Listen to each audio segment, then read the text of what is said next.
had a small ceremony in my parents' backyard. And when it came time for me to walk down the aisle, my dad was happy to walk me down the aisle, but he just made a few statements that made it obvious that he didn't know why he was the one that was to be doing that. Welcome to Dementia Disrupted. I'm Modupe, along with my co-host Maggie Memory. We are two generations shining a light on the disease that showed up uninvited, and on you, the care provider, walking it out day by day, moment by moment, with more grit, grace, and humor than you ever signed up for. Let's get into it. So today we have the pleasure of having husband and wife, Tamrin and Kait. They are parents to a 1-year-old little boy, and they are also taking care of both of Kait's parents who are living with dementia. Kait and Tamrin, thank you so much for joining us on Dementia Disrupted. Thank you for having us. Yes. So Maggie, we'll get started with you. Earlier, I watched all your videos, and what stood out for me was that the support that you have for one another and for your parents who are living with dementia. Can you take us back to when you became, before the time you became caregivers for your parents? Before we were caregivers, we both worked for a grocery store chain. I worked in catering, and Tamrin worked in procurement. I've also always been a part-time hairstylist. And we were just kind of gearing up for our life together. We bought a home, we renovated that home, we did traveling. We were just in our 20s, kind of gearing up for a life together. Awesome. Okay. And so, can you take us to the moment where you first recognized that your parents had dementia and what that looked like for you? I think most people would say that in hindsight, there's a lot of moments that looking back, you go, okay, here's a sign. That was a clue. The biggest moment for me was when Tamrin and I had our wedding. We just had a small ceremony in my parents' backyard. And when it came time for me to walk down the aisle, my dad was happy to walk me down the aisle, but he just made a few statements that made it obvious that he didn't know why he was the one that was to be doing that. And so that is a very strong indicator, your loved one doesn't just forget who you are like that. And so I remember being on our honeymoon, writing emails to my siblings and basically saying like, oh, when we get back, like, first of all, you guys need to be, have your eye on them while we're gone. Like, there is really something going on here. And then when we get back, we need to start figuring this out. And so that is a very strong indicator, your loved one doesn't just forget who you are like that. And so I remember being on our honeymoon, writing emails to my siblings and basically saying like, oh, when we get back, like, first of all, you guys need to be, have your eye on them while we're gone. Like, there is really something going on here. And then when we get back, we need to start figuring this out. Mm-hmm. And so that was 2021. And within 6 months or so, we basically were the full-time caregiver for my dad. And it did start slow before that. We were making all of their meals and managing doctor's appointments, kind of more from afar. Mm-hmm. But unfortunately, Adult Protective Services got involved. And we didn't really have a choice but to, take my father out of his current situation and in with us. Mm. Where like family dynamics get really complicated also, because my mom, it was kind of the opinion of my siblings that my mom should be the one that is doing the caring for my father. Like, they recognized that at that point we had a diagnosis. We knew he had Alzheimer's. And we were really kind of giving her a little bit of the opportunity to take on that role as his carer. And through various circumstances, it was obvious that she wasn't going to be able to fill that role. She has frontotemporal dementia, which is a dementia that's very hard. I mean, I think it's hard to get diagnoses for a lot of dementias. We found it especially hard to get her diagnosis. And so it took a while for everyone in my family to be on board with the fact that she couldn't be the one to care for him. And Medicare came to their home to do their annual wellness visit. And my mom had a episode, we'll call it, while they were there. And because there was concern of basically, I think, abuse, once they took my dad to the hospital, they have to then report that if they have concerns about how they're being cared for. And so that's finally when he came to us full time. There had been multiple times over the year that he came for a month for us to nurse him back to health, but it was always like, okay, he needed to go back home and mom needed to figure out how to do it. And so it wasn't until the scope broadened a little bit that it was like, okay, no, this is kind of what we're dealing with. And then even then it was about a year before she got her diagnosis. And once she got her diagnosis, neurology was very clear, like she cannot live on her own. And at that point we had been through it so much that we were like, we already know she's coming with us, like just no question.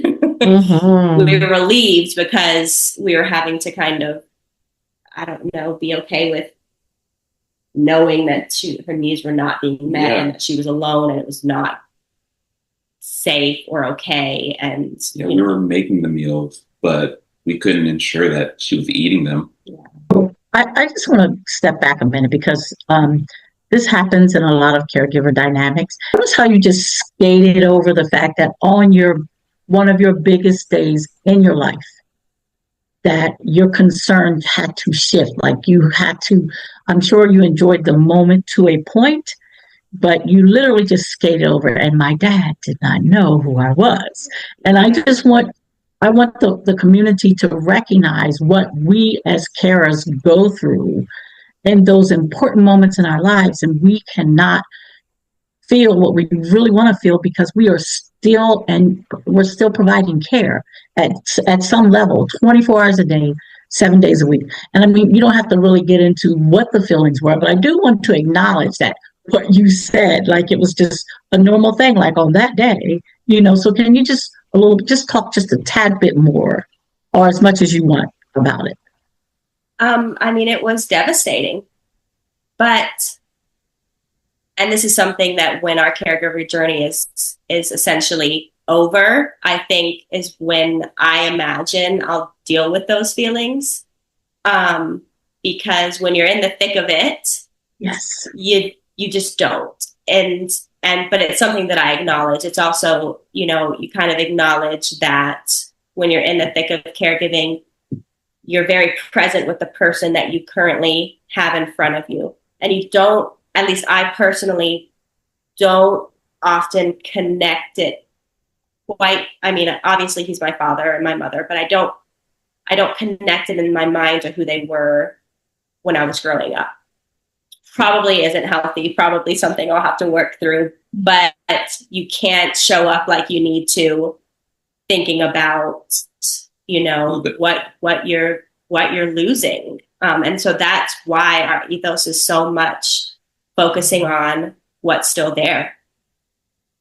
Yes. Okay. I just wanted to address that because it happens to all of us, in a caregiver, I believe, in a caregiver journey. So go ahead, Madupe. So you guys we're starting your marriage. I mean, Tamrin, for you, knowing that during the honeymoon, this is something that Kait was worried about. She's texting the siblings. She's trying to plan. What was going through your mind in terms of what your marriage may look like, or were you even thinking about that? What came up for you? The first feelings that came up were, we got to do what we need to to make sure that he's safe and healthy. How that looked, I couldn't really fathom it. I didn't know what that was going to look like. But what was important is that he needs care, some sort of care. At that point, we didn't even really know what all that entailed. So how it became real was when, before he started to come with us, we started visiting them more, and we started to see where those gaps were. You know, he needs basically at that point he just needed food put in front of him,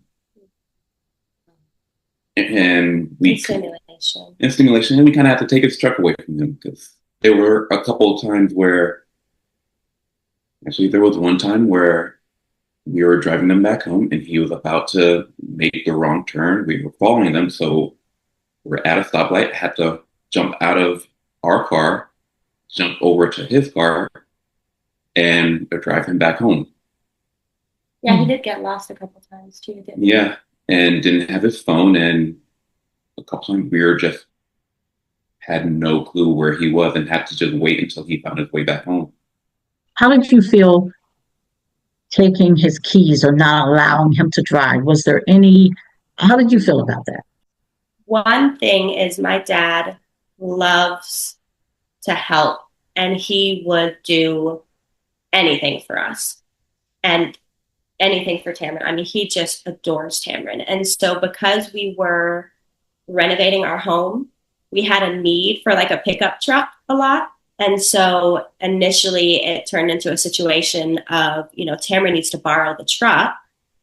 And, because we've got to pick up sheetrock from Home Depot or, whatever the reason. And he was more than happy to do it.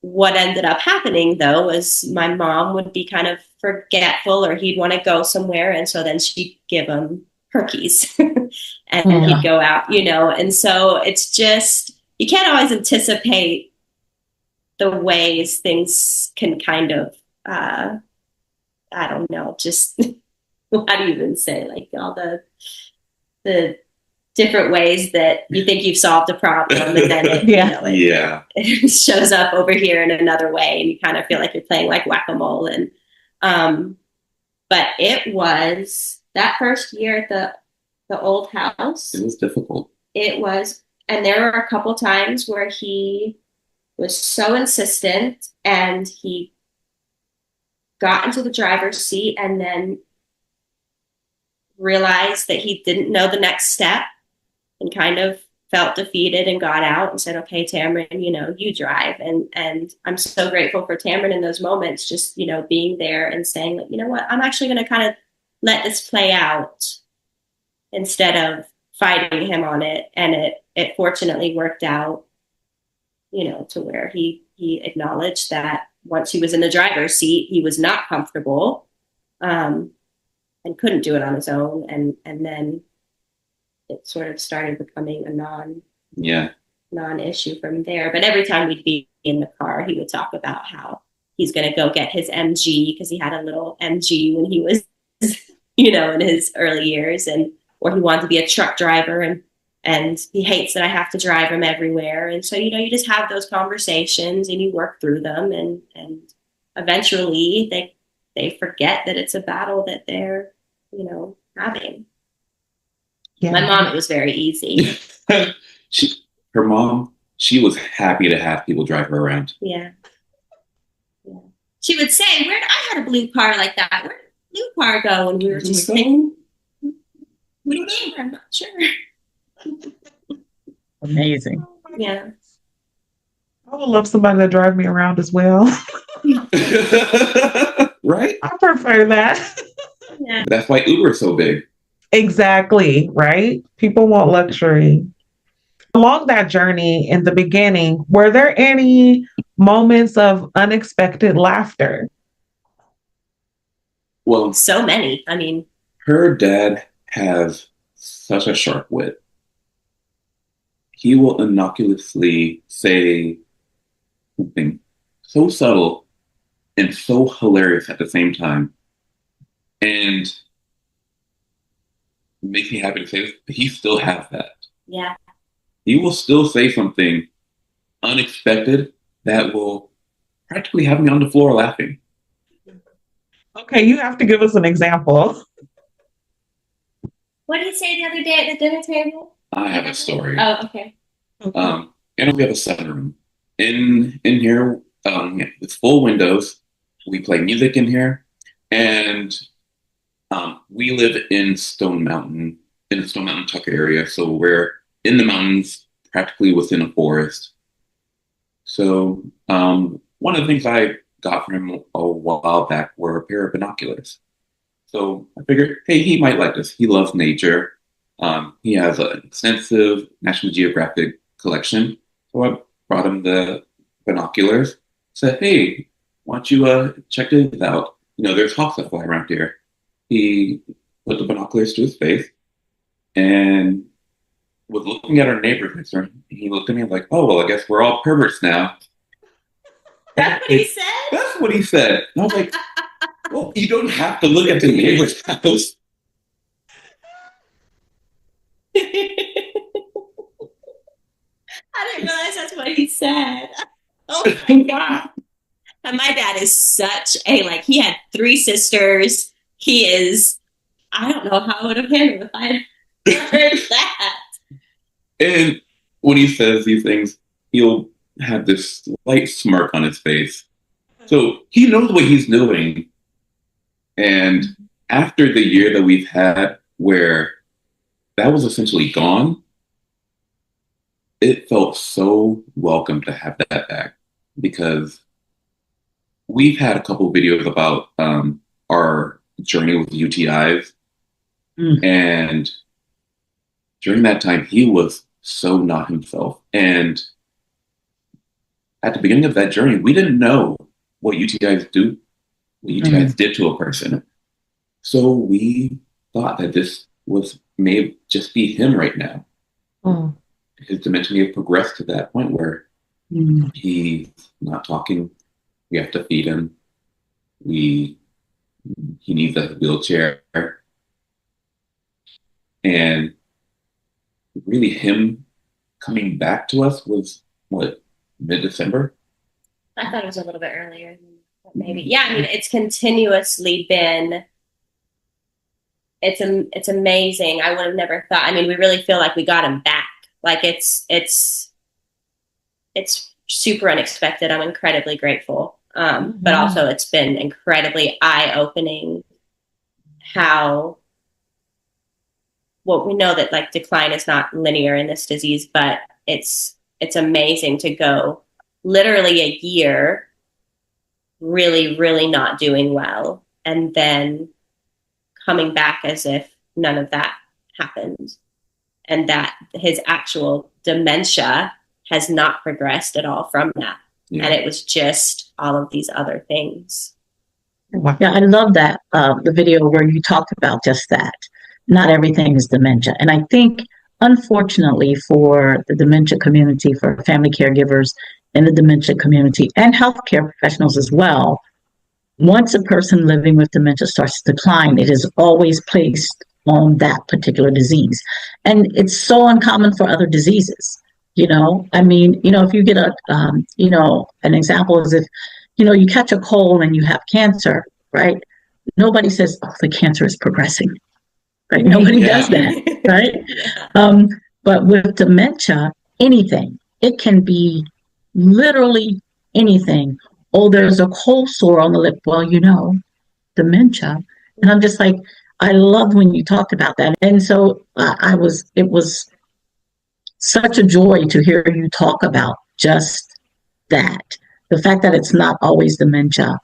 And I think that's something that the dementia community needs to hear more of. Family caregivers and healthcare professionals need to know that not everything has to do with dementia. It doesn't mean it's progressing. If you see something change in your loved one, do a quick check of, okay, did he do this before? Did he eat this? Did he do that? Or did he, I think it's so important that we recognize things that can mimic dementia, just like UTIs, So I just thought that was the video that you did about not everything is dementia is pretty amazing. So Yeah, I mean, there were two separate occasions he was discharged from the hospital with the doctor on staff basically patting me on the shoulder and just being like, "Oh, this poor girl doesn't understand. Like obviously this is happening. Like he's going to decline." And I am just like, Many times "Oh,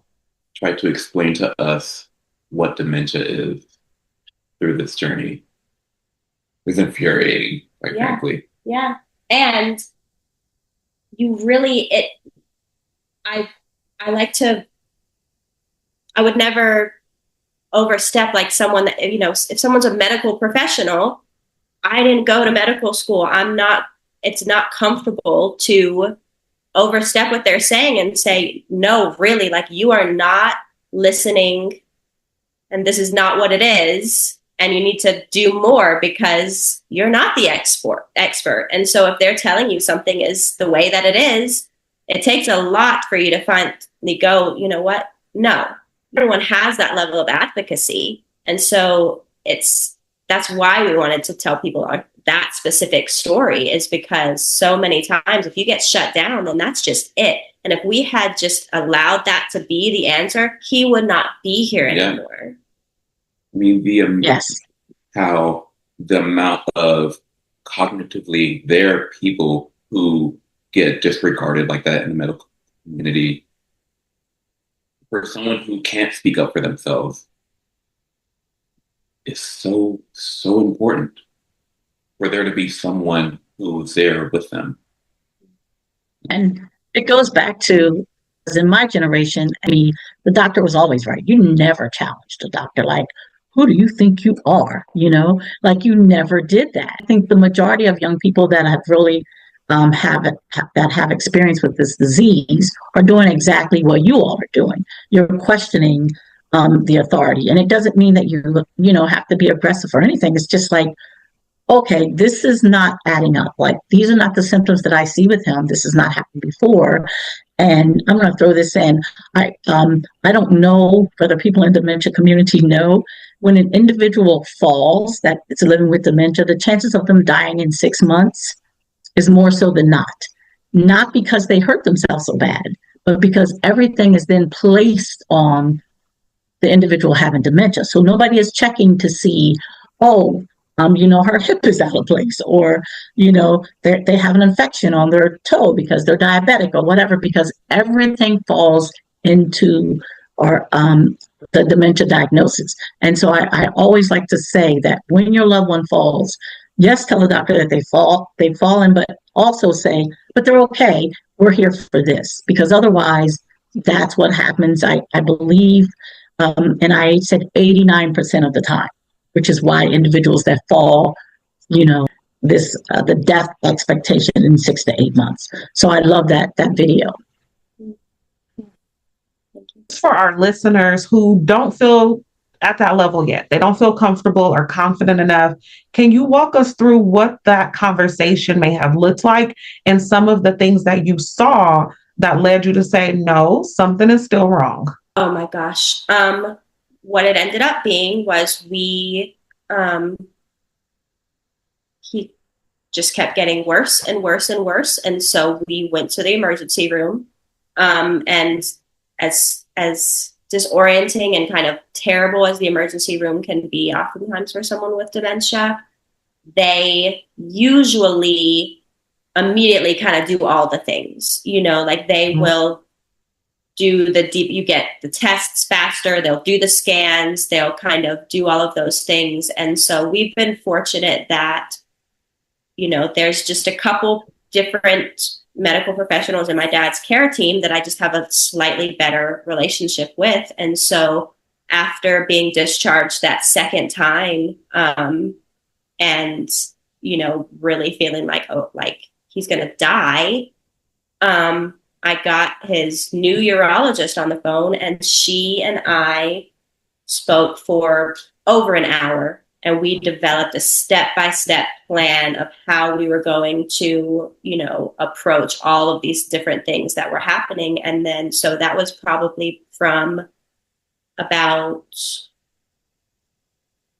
well, no, we've met her initially in June. So then that would have been, yeah, you're right. So it was like September to the end of the year, going through all these different stages of getting him back to health. But it took someone's paying much more one-on-one attention than you would ever get in any other circumstance, to really, and I kind of pleaded with her, like, you cannot tell me that there's no infection when every time you give someone an antibiotic like that, they're back. That's one thing I wanted to bring up. Throughout that journey, it wasn't just straight decline. Had got an infection, got antibiotics, he'll come back.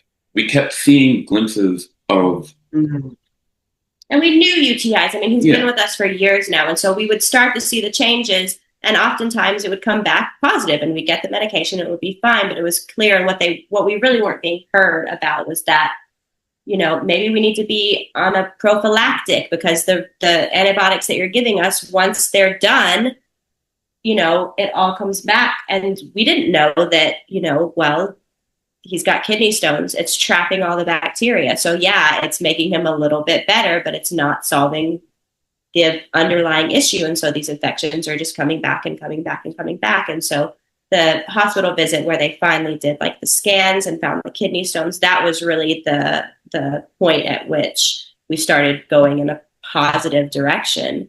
But it's like, and I understand antibiotic resistance and how that becomes a problem, and you want to be mindful of that. But our experience was like, they just did not want to give him any antibiotics. Like, it was just like the fear of over prescribing antibiotics caused under prescribing it. And because your urinalyses were coming back, his white blood cells are high and there's blood in the urine, but his cultures aren't growing anything, then again, this silly girl doesn't understand that this is just dementia progression. Yeah. And so it took that urologist going, no, there's other tests that we can give, doing those tests and having it like blatantly obvious.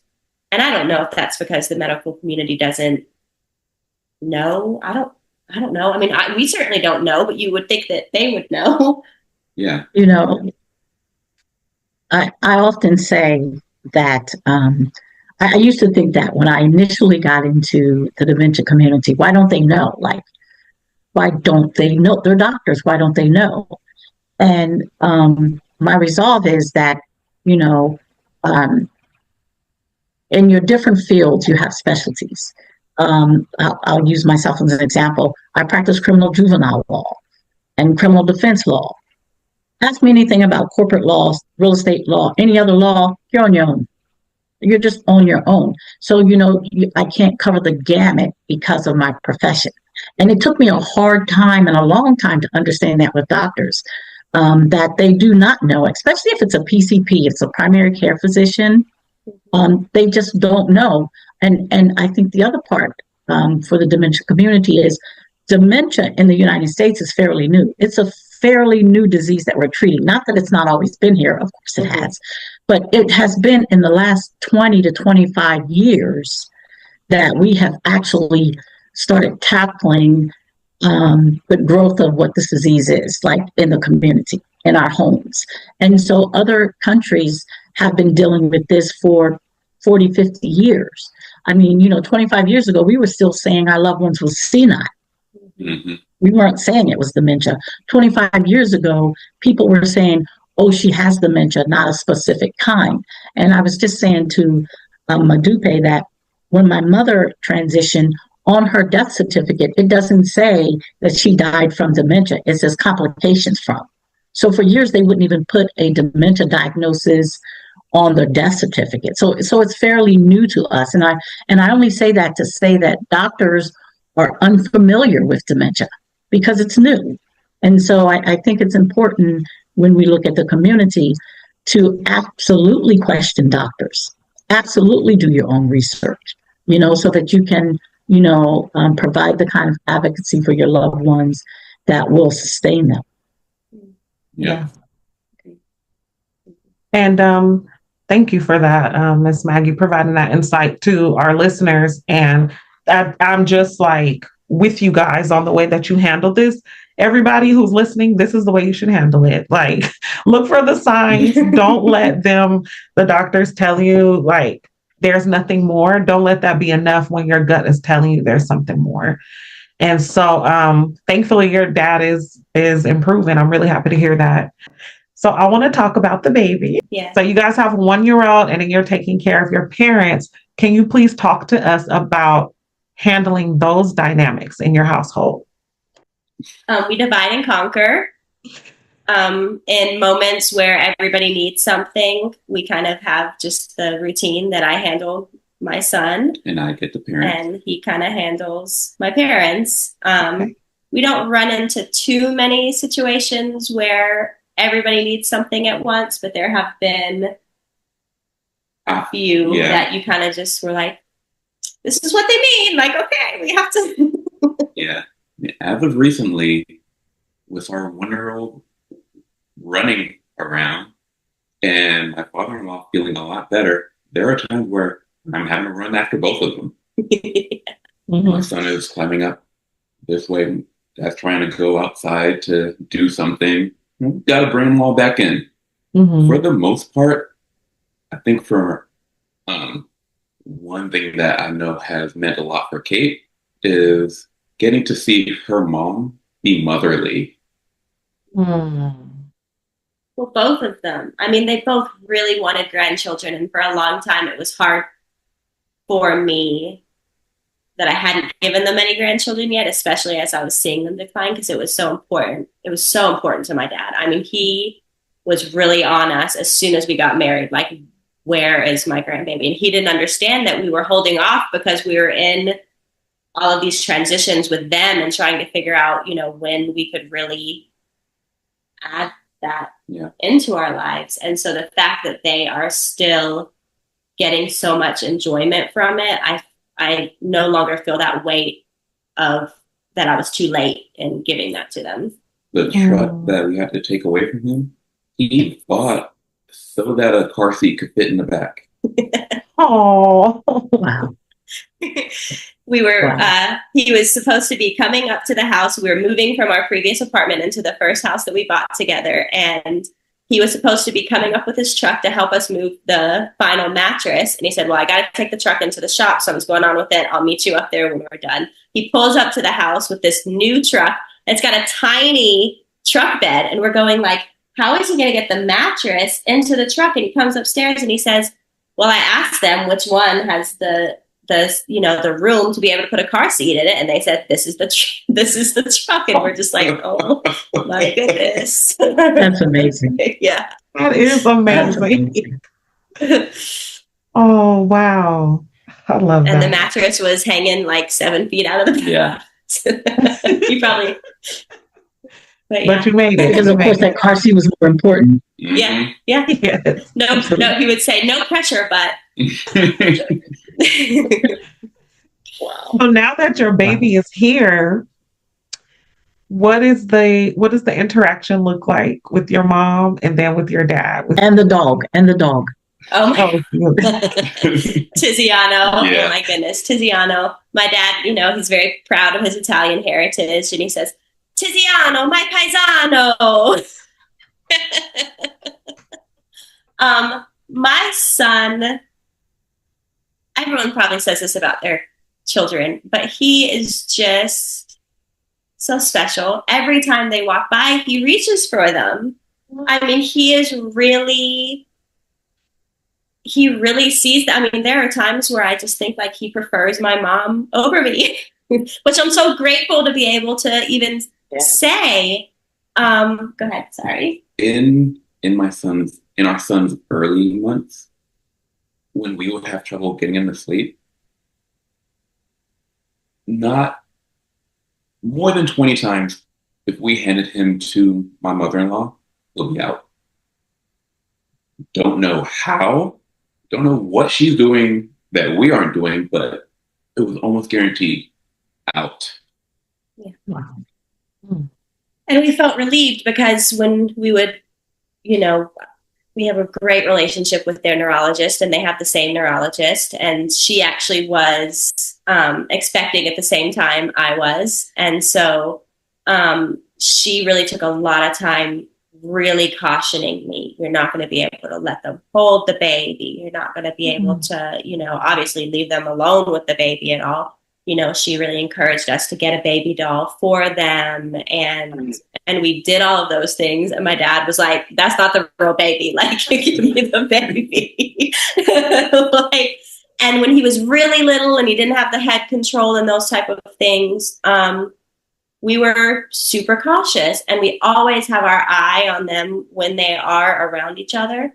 But there's not been a single time that anything has happened, that either of them have done anything that we've had to go,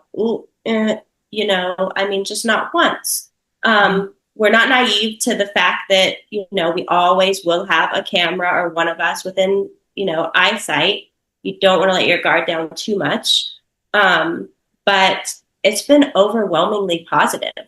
My mom has frontotemporal dementia, and she's doing so well that she's not even on a mood stabilizer anymore. It just brings her so much joy that we don't even have the emotional outbursts. We don't have the anger and the rage happening. It's been, I can't think of a time it's happened since he was born. Yeah, before he was born. Yeah, it was all before he was. I want to mention that it also helped them physically a lot. Before my son was born, my mother-in-law, kind of struggled physically. She wasn't going to the gym anymore. She wasn't doing anything. And since my son was born, she had no problem just bending down, picking him up, going up and down the stairs. And he's 26 pounds or something. And it's just... My father-in-law, after this last year, he practically withered away, like muscularly. He, wasn't walking for a while. He wasn't moving around. When he started feeling better, he jumps to pick him up. It's a struggle, but even still, he is still trying. And that means a lot. Yeah. Let me just backtrack a tad bit. When you were talking about the doctor said to get a baby doll and to present them.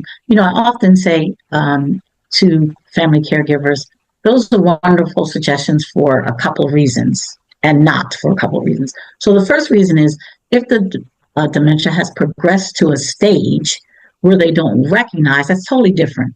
But when you have a loved one with dementia and they can have a conversation with you when they see a baby and they say, oh, so cute. If you give them a doll baby, they're going to look at you like you're crazy. Like, why are you giving me this? Like, what is happening? And it can lead to escalation, because you just don't do that to an adult. And so those are, wonderful suggestions for end stage. Mm-hmm. But right now, when they're still lively and able to pick them up and able to play with them, then no. And it's funny because you said we tried, and my dad was like, yeah, that ain't it. That's not the baby, which is amazing, because that's what the dementia community needs to hear, and they're not hearing it. And so it's important for someone that is living now to recognize that, yeah, you have to think about it. So I love that you said that, but go ahead, Madupe. I also love that you make these amazing home-cooked meals. I saw one video where you were like, oh, this is what you make when you were tired. I was like, this is what I would make if I had a lot of energy. Can I just say that is never what I would make, tired or otherwise. Right. Where are you? Like, I'm just like, who is this chick? Like, exactly. Like, these are gourmet meals, Kait. What did you say? Let me tell you something about Kait. Okay. What are you about to say? In the beginning, she would make her own ketchup and mustard from scratch. You mean in the beginning of our relationship? Yes. Yeah. Wow. Yeah. Her way of learning things is, all right, let me start from ground zero and then bring it up. So We buy ketchup now. Okay. That was to pull you in, Tamara. Look what I can do. Yeah, we're gonna buy the ketchup. That's amazing. Yeah. It's my favorite thing to do. I think people joke that I'm kind of always been an Italian grandmother. I cook for 20, even if it's just me and him. Yeah. And it was it's kind of just what I do for everybody, and it was the first way that I helped my parents in lots of ways. Everyone loves my food, so they're very willing to, accept when I want to give it to them. And so every week I was making them their meals and pre-portioning it them. And then the arrangement was, I'll be right back, guys. oh, sorry. And so then I kind of used it as a way to kind of get them out of their house and see how they were doing. Was on Sundays, they'd come pick up their meals from me and I would make them their Sunday dinner. And we would spend every Sunday together, and it would make me feel better because I could kind of gauge how things were kind of going. I knew that they were getting their sustenance, and they were enjoying their time, kind of having an opportunity to get out of the house. Now I love cooking. It's like my favorite thing to do. And so, but I kind of distracted myself from my point. Good nutrition makes a difference in the brain. And it's not, I don't come at it from eat this food and you'll be cured or anything like that. I just know that it's the foundation of, sleep and a good meal are really what your brain needs from its core to function well. And so once they were under my care and getting their 3 squares a day, the difference in their capacity and everything was it was so obvious. And now it's gotten to the point where they just look forward to dinner. My dad loves to eat. My mom has increasingly gotten much more into food just in general. And so I think now if I decided suddenly, I'm not going to do this anymore, we already saw that. During the renovation of our kitchen, we were doing a lot of alternatives to feed them until we were able to cook. We were getting similar to factor meals, but not factor meals. And her dad was not happy with it. And this was in the midst of him not speaking as much. And Kait went to him and said, "Are you okay? Is it the food?" And he was like, "Yeah." And she said, "Do you miss my cooking?" He was like, "Yeah." Yeah. Wow. Wow. That's powerful. That's pretty amazing. Yeah. It is. It I is. saw in one of your videos, Kait, your dad was rolling the pasta from scratch. Those fine motor skills are still intact. Yeah, that was about a year ago. I'm not sure if that's an activity that he could do anymore. Mm-hmm. But yeah, I mean, my dad in every way loves working with his hands. I definitely got my love of cooking from him. Yeah, I had forgotten that I had that video, and we had an old hard drive that I was going through the other day, and I found that one, and I was just like, "Oh, I'm so happy that I have that." Yes. Okay, so I promise not to bring up the age difference again, or maybe not. However, that is really eating healthy or eating healthy at all, I believe is new to a lot of family caregivers that are my age. And I will tell you, as long as I have been in the dementia community, it has probably been within the last couple of years since my mother-in-law lived with us that I really was able to put the two together, because I was so upset. I would get so upset when I would hear, if you eat better, your dementia will improve. And I'm like, what are you talking about? But I feel like that the message they were giving was sending the wrong message. So the way that you guys are if you eat better, then it allows your brain to function. It allows you to sleep better.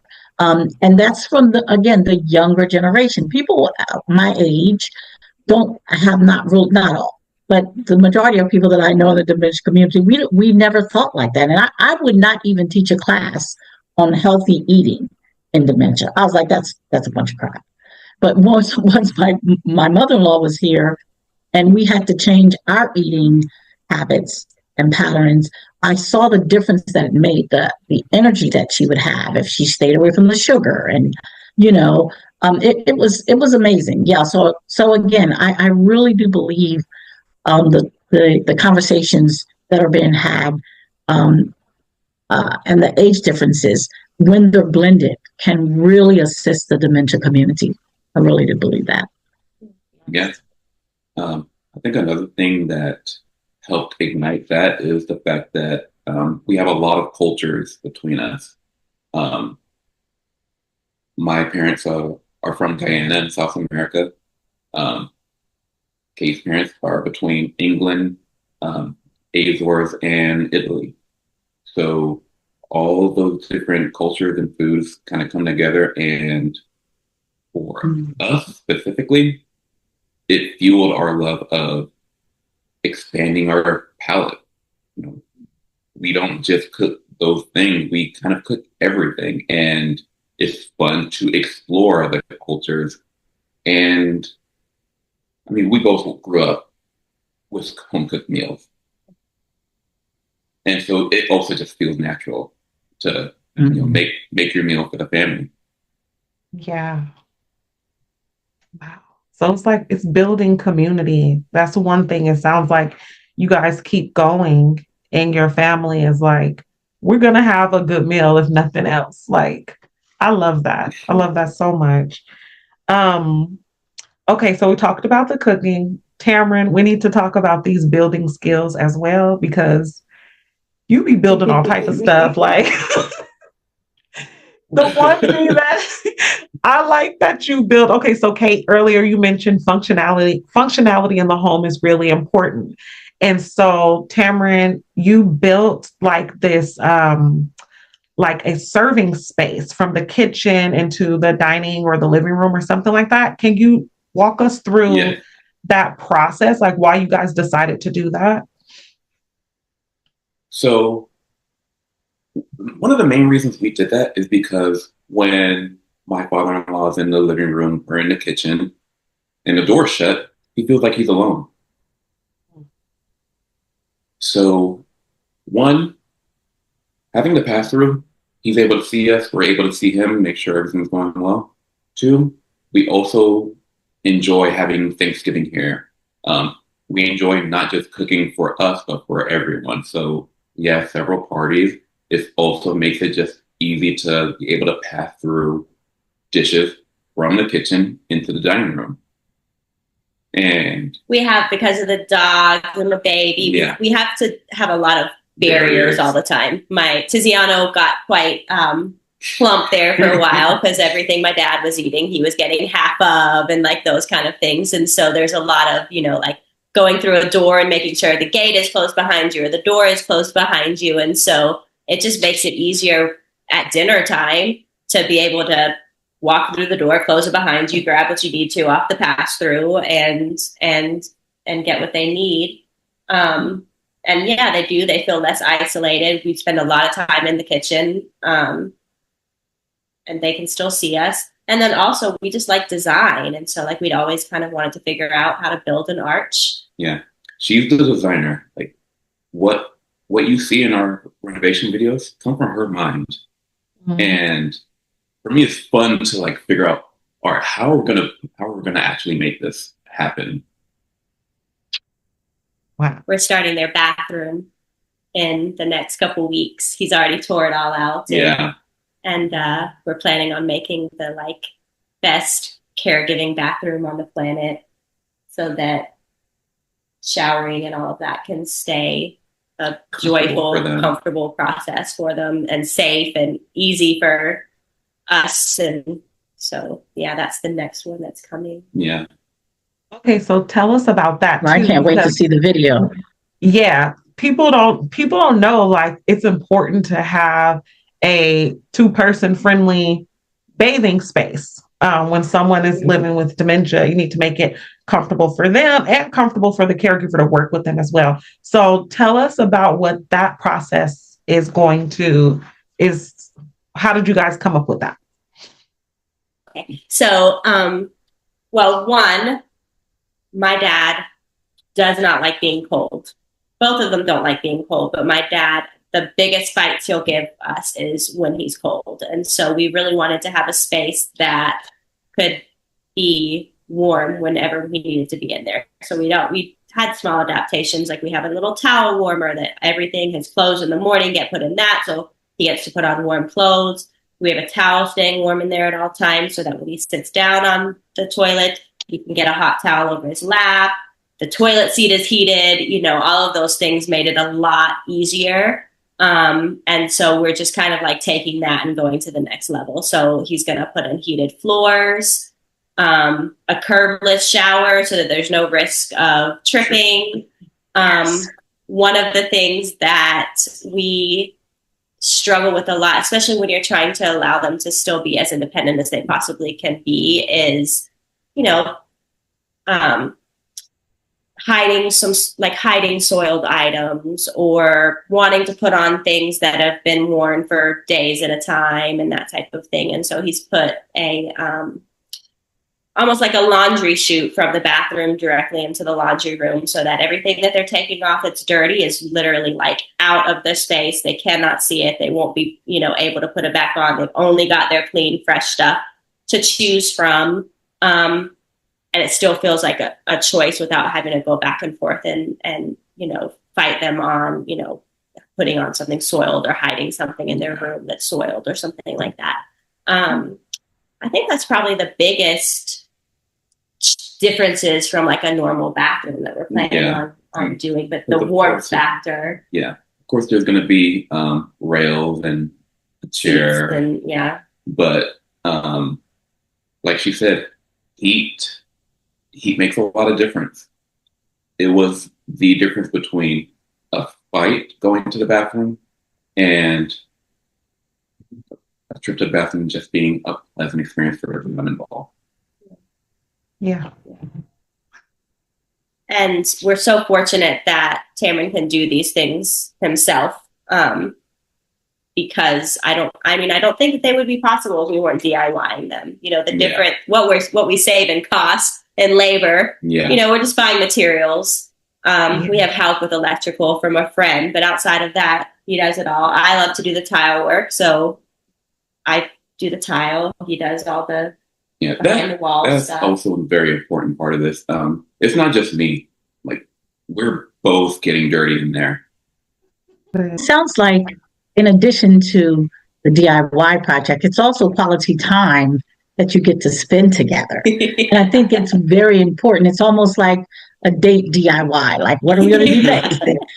Because it's very hard to incorporate those date nights and to spend that quality time together. And so it is really important. And I shared that. That's some of the best times Eric and I, as my husband, that we had, like, building stuff to accommodate mom, especially since I don't have a creative bone in my body. But just being in there with them and him saying, "Oh, hand me this." I felt like a surgeon. Give me the scalpel. I'm like, go. Just spending those moments together. I think also it's different from the quality time that we would normally spend if we were not caregivers. However, it still promotes well-being and togetherness. And I think you guys are the epitome of that. Thank you. Absolutely. So before we close out, as you are documenting your story, what is one thing you really want people to know? I think for me, I just want people to know that caregiving is incredibly challenging. But if you're in this role, I don't want people to think of it like their life is on pause or that they have to put anything on hold. it's really just important, I think, to lean into the season that you're in and, you know, adapt around it and build and grow inside of it. And just embrace it as much as you can. It's not saying that it's not difficult, but you can still have your life and caregive. So I want people to know that caregiving is not just a role for mothers, sisters, and daughters. Men can caregive, and there are many men who are caregiving right now. I want to encourage men that their presence matter in this conversation. We need to see them. Wow, that's very powerful. Yeah, I would agree. I would 100% agree because it is woman dominated. I'm not going to lie. It's woman dominated. And it's not a bad thing. It's just that, yeah, we don't see men as much. And so I'm glad that we have the opportunity to speak with you, Tamrin, as well as Kait on our platform. And you saw it here first. Men do caregive, okay? And they do it good. They're nurture. You've gone above and beyond. Absolutely nurture. Yeah. Yeah. I'm so grateful, you guys. So people find you. So our handle is the Melty Middle. We are on TikTok, Instagram, Facebook, hopefully YouTube soon. We're very new to this, very new, like just a couple months in. But yeah, that's where you can find us documenting our intergenerational journey. Okay. Awesome. Thank you guys again for your time. Well, thank you so much. Thank you. Yeah. We hope you enjoyed today's episode. Before we go, what is your story? Share with us at dementiadisrupted.com, and perhaps you will be our next guest. And if you have a story or not, we still want to hear from you. Look for our social platforms in the description box. Don't forget to like, share, and subscribe. And remember, dementia should always be disrupted.